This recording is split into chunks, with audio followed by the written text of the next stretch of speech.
आज हम पढ़ने वाले एक बहुत ही इंटरेस्टिंग मैथमेटिक्स का टॉपिक जहां से जेई मेंस में क्वेश्चंस जो है बहुत पॉपुलरली और फ्रीक्वेंटली पूछे जाते हैं। That is the topic name is differentiability of functions and points of non differentiability. बेटा जो पॉइंट ऑफ नॉन डिफरेंशियबिलिटी का क्वेश्चन है बहुत ही पॉपुलर क्वेश्चन और रिपीटेडली पूछा जाने वाला क्वेश्चन है, जिसमें बहुत स्टूडेंट स्ट्रगल करते हैं और गलती करते हैं, मिस्टेक होने का चांस भी उसमें बहुत ज्यादा होता है।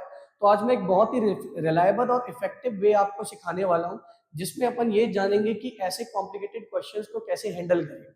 सो let us start with the meaning of differentiability first. So सबसे पहले मीनिंग ऑफ डिफरेंशियबिलिटी की बात करें।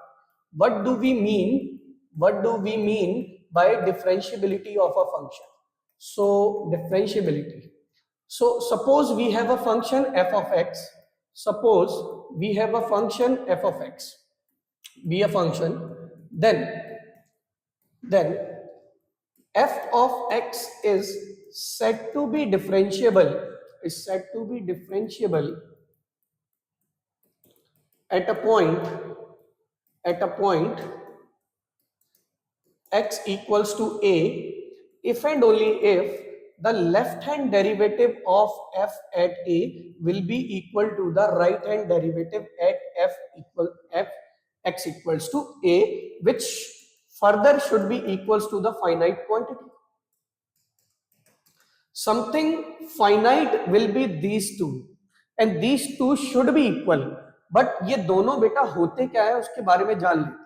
ऑल्दो ये एग्जिस्टेंस ऑफ डिफरेंशियबिलिटी से क्लियर होता है कि जो लेफ्ट हैंड डेरिवेटिव जो है वो एक लिमिटिंग वैल्यू होती है, limit h tends to 0, f of a plus h minus f of a minus h minus f of a over minus h.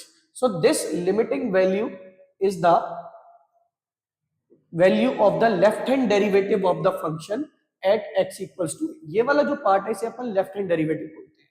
Next अगर मैं बात करूं, suppose we have a next thing that is the right hand derivative of the function at x equals to. तो right hand derivative a पे क्या होता है, वो भी एक अनदर लिमिटिंग वैल्यू है जिसका हम कंप्यूटेशन करते हैं इस फॉर्मूला की हेल्प से।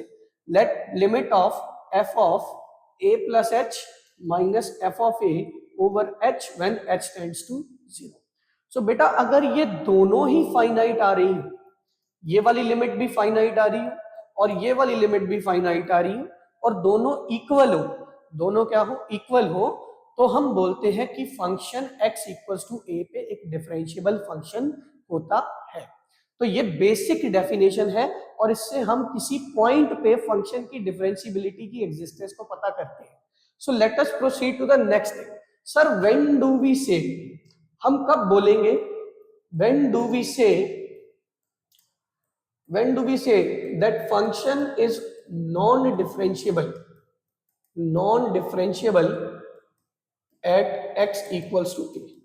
देखो ऐसे तो नॉन डिफरेंशियबल होने के बहुत सारे रीजंस हो सकते हैं, there are multiple geometric reasons, पर जो एक बेसिक रीजन हमें इस डेफिनेशन को देखकर समझ में आ रहा है वो बहुत ही एविडेंट और क्लियर है कि अगर किसी फंक्शन का लेफ्ट हैंड डेरिवेटिव a पे राइट हैंड डेरिवेटिव के बराबर ना आए, लेफ्ट हैंड डेरिवेटिव a पे राइट हैंड डेरिवेटिव के बराबर ना आए और सपोज दोनों में से कोई एक भी अगर इंफिनिटी हो रहा है, कोई भी लिमिट की वैल्यू अगर इंफिनिटी हो रही है यानी इनफाइनाइट आ रही है, फाइनाइट नहीं आ रही है, तो इस केस में ये नॉट इक्वल होना चाहिए। इस केस में अपन डायरेक्ट बोल सकते हैं कि function at x equals to a एक नॉन डिफरेंशियबल फंक्शन है। कैसा फंक्शन है? Non differentiable function. मतलब ये वाली चीज तो हमें ये डेफिनेशन देख के क्लियर हो रही है। बट अगर मैं बात करूं कुछ और रीजंस की, so there may be some other ways of looking of points of non differentiability और नॉन डिफरेंशियबिलिटी कहां पे है फंक्शन की, तो उसके कई ज्योमेट्रिकल रीजन भी हैं। तो मैं वन बाय वन आपके सामने सारे के सारे हाईलाइट कर रहा हूं और एक इंपॉर्टेंट ट्रिक भी बता रहा हूं जिससे आपके काफी प्रॉब्लम सॉल्व हो जाएंगे। तो लेट अस प्रोसीड फर्दर। अगर मैं आगे बढ़ूं तो पहला रीजन जो मैं देने जा रहा हूं नॉन डिफरेंशियबिलिटी का वो ज्योमेट्री से ही है। ये ज्योमेट्री से ही पता कर सकते हो आप। If a function f of x has a vertical tangent, now when do we say a vertical tangent arises at a point? That I will discuss. कब एक फंक्शन का ए पे वर्टिकल टेंजेंट आएगा? वर्टिकल टेंजेंट कब आएगा? जब ये वाली लिमिट, यानी अगर मैं एफ डैश एक्स की लिमिट लूं when x tendings to a, if this limit goes to infinity, मतलब जैसे जैसे एक्स ए के पास जाएगा एफ डैश एक्स की वैल्यू इंफिनिटी को शूट करेगी, तब मैं बोल सकता हूं कि ए पे इस फंक्शन का एक वर्टिकल टेंजेंट आ रहा है। और वर्टिकल टेंजेंट का मतलब देखूं तो मैं एक एग्जांपल से इसे देख सकता हूं। Suppose we have this function y equals to x to the power 1/3। This is the very popular function. x की पावर 1 ओवर ऑड टाइप का ग्राफ हम जानते हैं फंक्शन से, तो इसका अगर मैं ग्राफ ड्रॉ करूं तो वो कुछ इस टाइप का ग्राफ होगा। अब अगर मैं ध्यान दूं थोड़ा सा बेटा, तो at x equals to 0, at x equals to 0 ये वाला जो लाइन है ये एक वर्टिकल टेंजेंट का काम कर रही है। This is the vertical tangent to this graph at x equals to 0। So the function y equal to x plus x to the power 1/3 fails to be differentiable at x equal to 0, क्योंकि बेटा इस graph में 0 पे ही vertical tangent arise हो रहा है, तो ये फंक्शन 0 पे डेरिवेटिव एग्जिस्ट नहीं करेगा इस फंक्शन, ये नॉन डिफरेंशिएबल हो जाएगा because of the presence of vertical tangent at x equals to 0। There might be some another things also.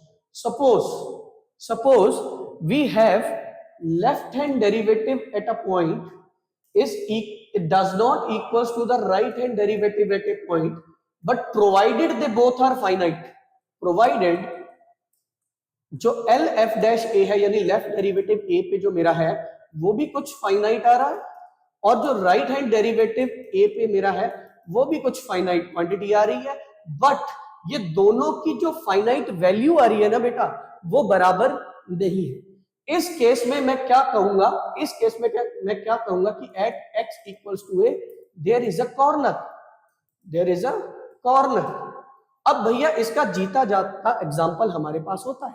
हमारे पास कौन सा एग्जांपल होता है इसका? F of x equals to mod x. अब मॉड एक्स को सभी जानते हैं कि दो केसेस में डिफाइन कर सकते हैं, तो सर मॉड एक्स को डिफाइन करेंगे तो कैसा हो जाएगा? एक्स ग्रेटर और इक्वल टू 0 के लिए सर हम पॉजिटिव एक्स लेते हैं, और x लेसर देन 0 के लिए अपन नेगेटिव x। तो अगर सर इसका मैं डेरिवेटिव कर दूं in both cases, suppose I do the derivative of this function in both cases, then we have x का डेरिवेटिव बेटा 1 हो जाएगा, माइनस x का डेरिवेटिव नेगेटिव 1 हो जाएगा। This is for x greater और equal to 0, this is for x less than 0। Now हम जानते हैं कि इसका लेफ्ट हैंड डेरिवेटिव के लिए सर ये वाली डेफिनेशन यूज होगी, तो इसका जो लेफ्ट हैंड डेरिवेटिव है 0 पे सर वो नेगेटिव 1 है, और इसका जो राइट हैंड डेरिवेटिव है 0 पे सर वो 0 से हल्का बड़ा होगा तो 1 लेंगे वैल्यू।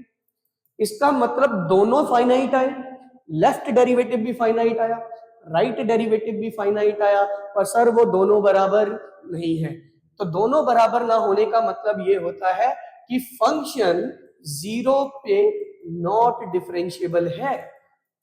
पर भैया मैंने तो बताया इस केस में कॉर्नर आता है, इस केस में क्या आता है? कॉर्नर। तो वो अपन इसके ग्राफ से सबूत दे सकते हैं कि कॉर्नर कैसे होगा। Suppose we have this thing and suppose we have the graph of mod x like this. So this is the basically graph of mod x। So let us say कि यहां अगर 0 पॉइंट आपको दिखाई दे रहा है तो यहां पे एक शार्प कॉर्नर प्रेजेंट है। इस पॉइंट पे क्या प्रेजेंट है? Sharp corner. और ये फैक्ट है क्योंकि यदि आपका फंक्शन a पे कॉन्टिन्यूअस है और उसका लेफ्ट राइट डेरिवेटिव फाइनाइट भी है पर बराबर नहीं है, तो गारंटेड उस पॉइंट पे एक शार्प कॉर्नर होगा। तो ज्योमेट्री से अगर आपको किसी फंक्शन का ग्राफ मालूम है तो आप उस फंक्शन का ग्राफ प्लॉट कर लेंगे, जहां भी एक शार्प एज या कॉर्नर दिखाई पड़ेगा वहां पे वो फंक्शन गारंटेड नॉन डिफरेंशिएबल होगा। तो ये एक और ज्योमेट्री का रीजन निकल के आता है फंक्शन की नॉन डिफरेंशिएबिलिटी को। Late us proceed ahead. जो थर्ड रीजन मैं देने जा रहा हूं बेटा, जो थर्ड रीजन मैं देने जा रहा हूं वो है cusp। So there might be the case when there is cusp at some points। अब बेटा ये कैसे मैथमेटिकली कैसे पता करेंगे कि cusp कहां आ रहा है? तो उसके लिए भी अपने पास कंडीशन है। Suppose we have this limiting value, the limiting value suppose we have that right left hand derivative at a point shoots to infinity and the another one the right hand derivative at a point goes to minus infinity, then we can claim that there is cusp at x equals to a. In this case also function is non-differentiable at x equals to. बेटा ये भी एक another case है। अगर मेरे पास कोई ऐसा function है जिसका a पे लेफ्ट डेरिवेटिव इंफिनिटी है और राइट डेरिवेटिव माइनस इंफिनिटी है, तो इसका मतलब at point x equals to a there is guaranteed a cusp. अब इसका भी अपन एक एग्जांपल से एक्सप्लेनेशन समझ सकते हैं। सपोज मेरे पास एक कर्व है y equals to x to the power 2/3। अगर मैं इसका कर्व सोचूं तो किस टाइप का होगा? Let me think about the curve of this function. अगर मैं इसका कर्व देखूं तो अपन इसका कर्व प्रिडिक्ट कर सकते हैं बहुत सारे तरीकों से। वैसे तो let us see, so if we see this, the derivative of this function is 2/3 x to the power 2/3 minus 1.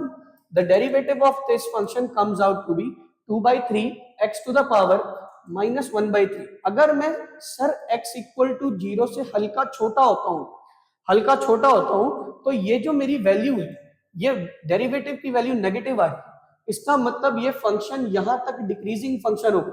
The value of this function will decrease as soon as the axis increases. ठीक है जी। अगर मैं इसका derivative 0 से आगे वाले किसी point पे कैलकुलेट करता हूं तो ये डेरिवेटिव पॉजिटिव आता है, इसका मतलब फंक्शन 0 के बाद इंक्रीज करेगा, तो कुछ इस तरीके से हो जाएगा। तो ये वाला इसका कर्व बनता है, कुछ ऐसा इसका कर्व निकल गया। तो इस टाइप के पॉइंट को जहां पे ऐसी सिचुएशन आए या फिर ऐसी सिचुएशन हो, ठीक है, या फिर ऐसी सिचुएशन आए या फिर ऐसी हो सकती है, ठीक है, इस टाइप के पॉइंट्स को हम कस्प कहते हैं। जो इस टाइप के पॉइंट्स मेरे पास अपीयर हो रही है, दे आर कॉल्ड एज कस्प्स। और इन पॉइंट पे भी फंक्शन नॉन डिफरेंशिएबल होता है।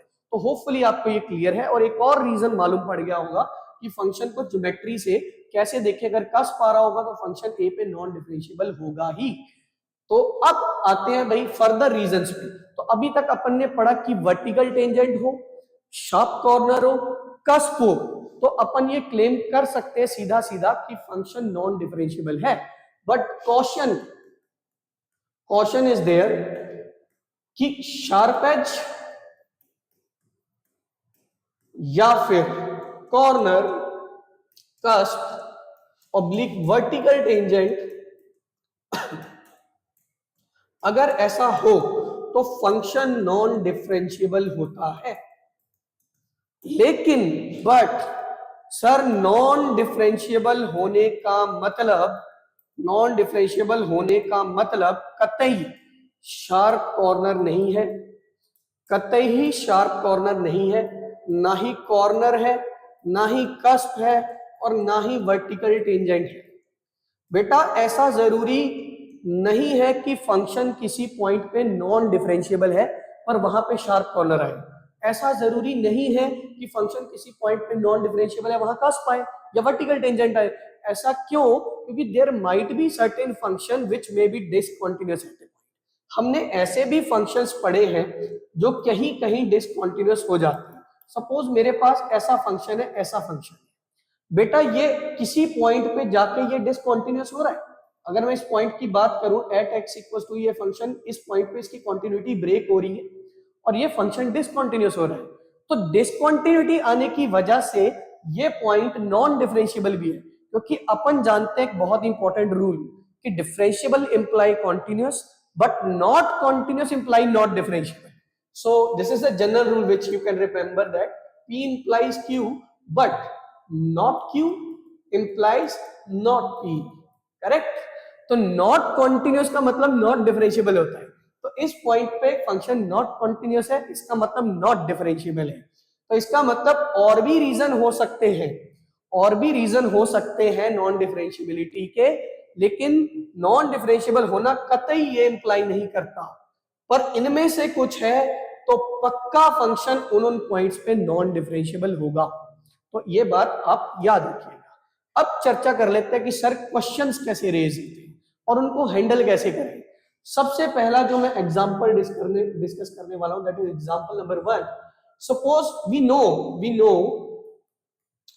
that mod x is differentiable, mod x is non-differentiable at x equals to 0. But when we talk about x mod x, sir अगर चर्चा x mod x की बात करें तो सर ये तो अगर मैं डिफाइन करूं, एक तरीका तो बेटा है कि आप डिफाइन कर लो. देयर इज वन पॉसिबिलिटी कि सर हम इसकी डिफरेंशियबिलिटी चेक करने को एग्जिस्टेंस की कंडीशन यूज करते हैं और इसे डिफाइन कर लेते हैं. तो अगर मैं इसको डिफाइन कर लूं तो बेटा x ग्रेटर और इक्वल टू 0 के लिए मैं मॉड x की वैल्यू को पॉजिटिव x लूंगा और इसकी वैल्यू हो जाएगी x स्क्वायर, और x लेसर देन 0 के लिए मैं मॉड x की वैल्यू को नेगेटिव x लूंगा तो इसकी value negative of x square हो जाएगी. सो अगर मैं if I talk about this function derivative at x equals to 0 तो बेटा क्लियरली दिख रहा है कि f डैश x कितना होगा बेटा, f डैश x 2x आ रहा है इस केस में भी, और इस केस में कितना आ रहा है माइनस ऑफ 2x. अब अगर मैं लेफ्ट हैंड डेरिवेटिव 0 पे निकालूं तो सर वो इसके अकॉर्डिंग आएगा, ये वाली डेफिनेशन के अकॉर्डिंग आएगा, और ये वाली डेफिनेशन के अकॉर्डिंग लेफ्ट हैंड डेरिवेटिव की वैल्यू कितनी हो रही है 0. सर ये वाली डेफिनेशन के अकॉर्डिंग अपन राइट हैंड डेरिवेटिव निकाल सकते हैं, तो उसकी वैल्यू कितनी हो रही है, राइट हैंड डेरिवेटिव की वैल्यू कितनी हो रही है मेरे पास 0 ही हो रही है. तो सर ये तो फाइनाइट भी आ रहे हैं दोनों और ये तो बराबर भी आ रहे हैं, तो इसका मतलब ये फंक्शन 0 पे क्या हो गया, डिफरेंशिएबल हो गया. तो बेटा ये कोई स्ट्रेंज बात नहीं है, ये भी फैक्ट है. समटाइम्स आपके साथ ऐसा हो सकता है कि एक फंक्शन नॉन डिफरेंशिएबल है पर वो फंक्शन किसी के साथ प्रोडक्ट में पड़ा हुआ है तो वो डिफरेंशिएबल हो सकता है. बट सर इसको कैसे जज करेंगे, यहां से यही सवाल उठाता है कि प्रोडक्ट वाले फंक्शन में अपन कैसे पता करें कि सर कहां पे ये फंक्शन को डिफरेंशिएबल लेना है तो कहां पे इस फंक्शन को नॉन डिफरेंशिएबल लेना है. उसके लिए एक बहुत ही बेहतरीन ट्रिक मैं आपको बताने जा रहा हूं. सो द ट्रिक इज, आप इसको नोट डाउन भी करके रख सकते हैं. तो the trick is if f is continuous at x equals to a and there is another function, एक और फंक्शन ले लेते हैं g is, जो कि a पे non differentiable, g is non differentiable at x equals to a, then if I talk about this product, अब ये जो मैं hx ले रहा हूं ना बेटा यहाँ पे, ये इन दोनों का प्रोडक्ट वाला फंक्शन है, यानी fx इंटू gx टाइप का फंक्शन है.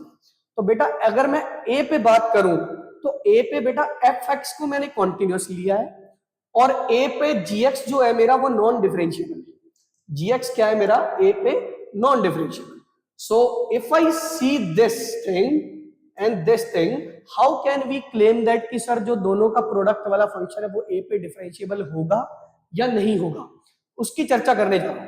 तो बेटा याद रखिएगा, अगर f कॉन्टिन्यूस है a पे और g a की वैल्यू 0 है, यानी एक फंक्शन कॉन्टिन्यूस a पे तो दूसरा फंक्शन की वैल्यू a पे 0, तब जब भी ऐसा आएगा then you can claim that the function fx into gx is differentiable at x equal to a.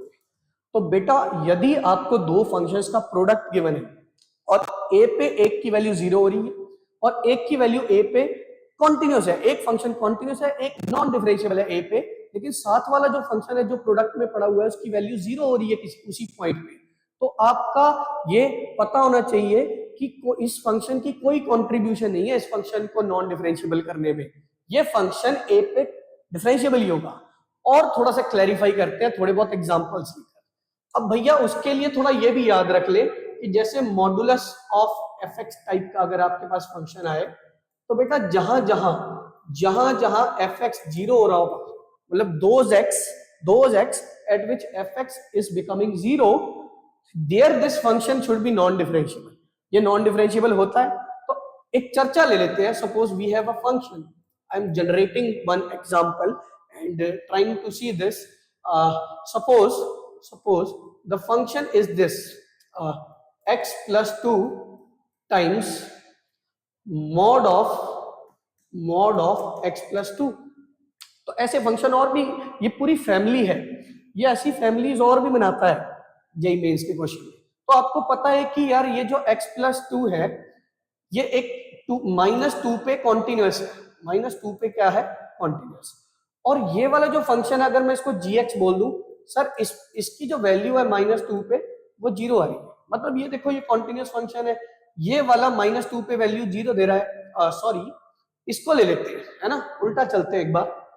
ये वाला फंक्शन -2 पे नॉन डिफरेंशिएबल है, this function is non differentiable at x equal to -2।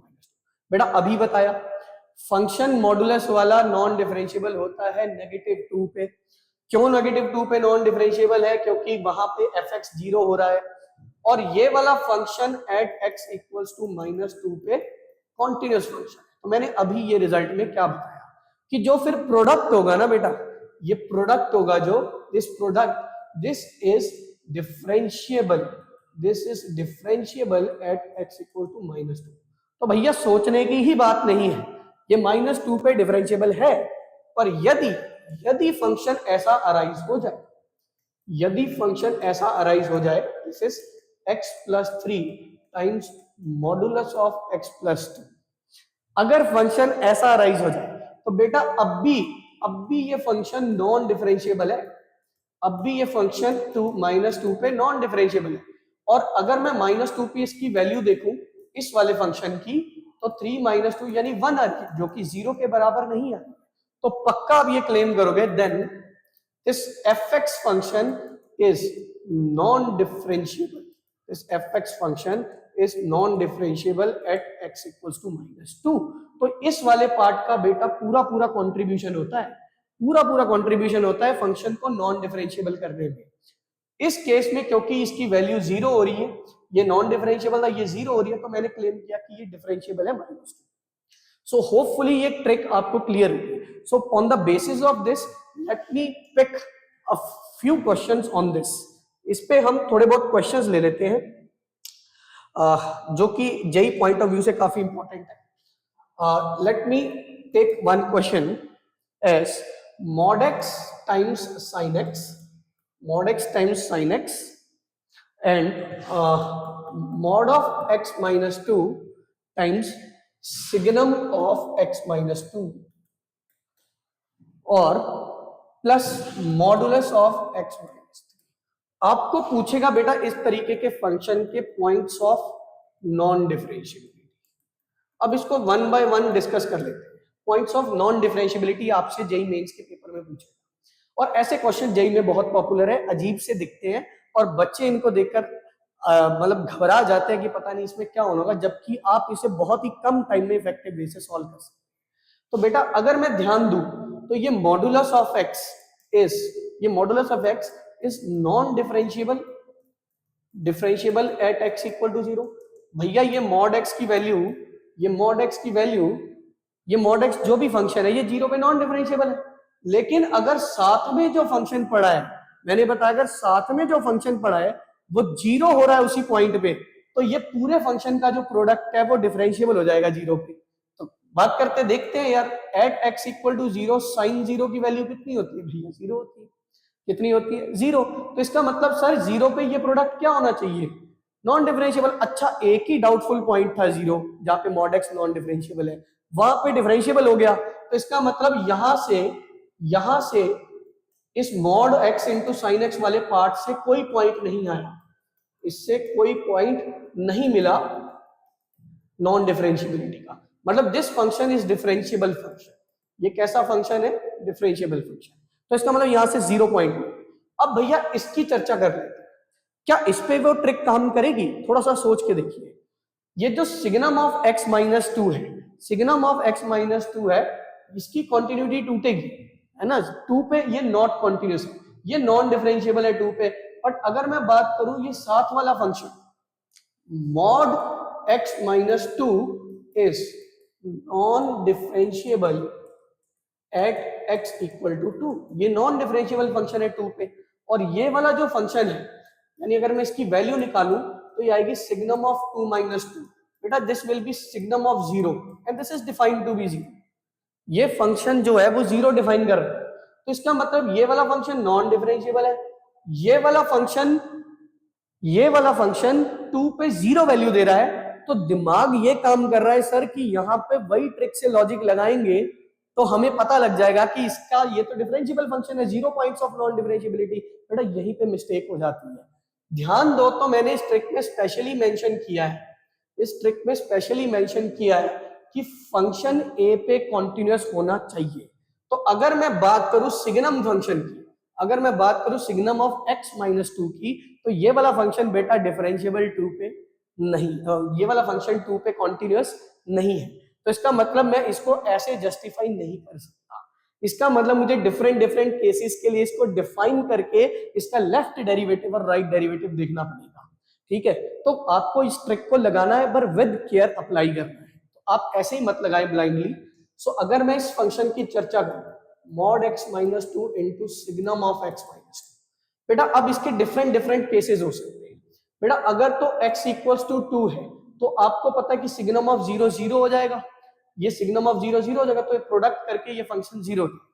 अगर मैं x को 2 से कम लूं, बेटा अगर x को 2 से कम लूं तो ये x माइनस टू की वैल्यू कितनी हो जाएगी, नेगेटिव हो जाएगी। और नेगेटिव के लिए सिग्नम फंक्शन क्या डिफाइन करा होता है हमने, नेगेटिव के लिए signum function we have defined it like -1, so the value will be mod of x minus two. और अगर मैं पॉजिटिव बात यानी 2 से बड़े के लिए ले लूं तो ये अंदर जो इनपुट वैल्यू है सिग्नम के ये पॉजिटिव होगी, तो इसका मतलब इसकी वैल्यू मैं +1 लूंगा, तो इसका मतलब mod of x minus to में रखूंगा सॉरी।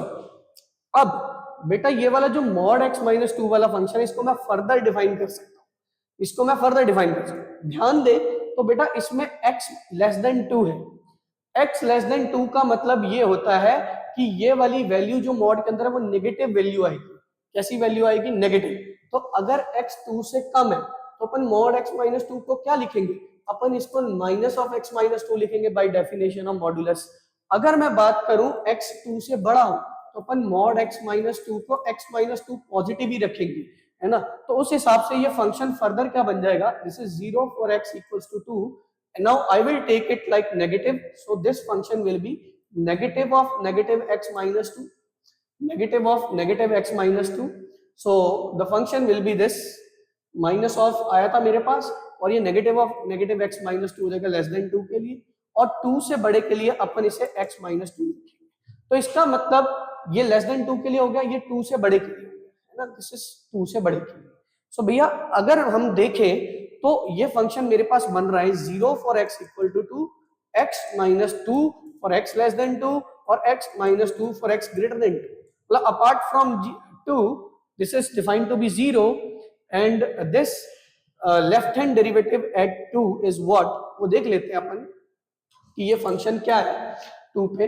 तो अगर मैं इस फंक्शन की LHL देखूं ना बेटा 2 पे, इस फंक्शन की LHL और RHL सेम आएगी, तो इसका मतलब पहली बात तो ये फंक्शन बेटा 2 पे कॉन्टिन्यूअस है, 2 पे ये फंक्शन क्या है, कॉन्टिन्यूअस, वो साफ साफ दिख रहा है। और इसका लेफ्ट डेरिवेटिव 2 पे और राइट डेरिवेटिव 2 पे भी बराबर आएगा, क्योंकि अगर मैं इसका डेरिवेटिव करूं तो ये 1 हो जाएगा और ये भी 1 ही हो जाएगा, तो दोनों बराबर आ रहे हैं। तो इसका मतलब साफ साफ दिखाई दे रहा है कि ये फंक्शन जो है वो 2 पे डिफरेंशिएबल है। तो इसका मतलब ये जो फंक्शन है मेरे पास, ये जो फंक्शन है, सॉरी ये वाला जो फंक्शन है मेरे पास, ये वाला फंक्शन 2 पे डिफरेंशिएबल है, that we have verified by checking the existence of differentiability. उसकी मदद से अपन ने चेक किया है कि ये फंक्शन 2 पे डिफरेंशिएबल है। तो इसका मतलब क्या हुआ, अगर मैं ओरिजिनल फंक्शन पे वापस जाता हूं अपने, तो सर यहां से कोई डिफरेंशिएबिलिटी का पॉइंट नहीं मिला, ये फंक्शन डिफरेंशिएबल है, ये भी डिफरेंशिएबल है, पर ये जो साथ में पड़ा है, ये जो साथ में पड़ा है वो फंक्शन हम जानते हैं कि ये फंक्शन नॉन डिफरेंशिएबल होगा x इक्वल टू 3 पे।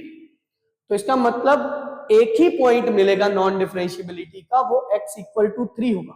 So how many points of non differentiability this function have, 1 because of the presence of this. यहां से सारे पॉइंट्स कैंसिल आउट हो रहे हैं जो जहां पे फंक्शन डिफरेंशिएबल हो रहा है। So do with extra care. I hope आपको ये चीज पसंद आई होगी। अगर आपको ये हेल्प करे then do see us. Thank you very much for today. Thank you very much.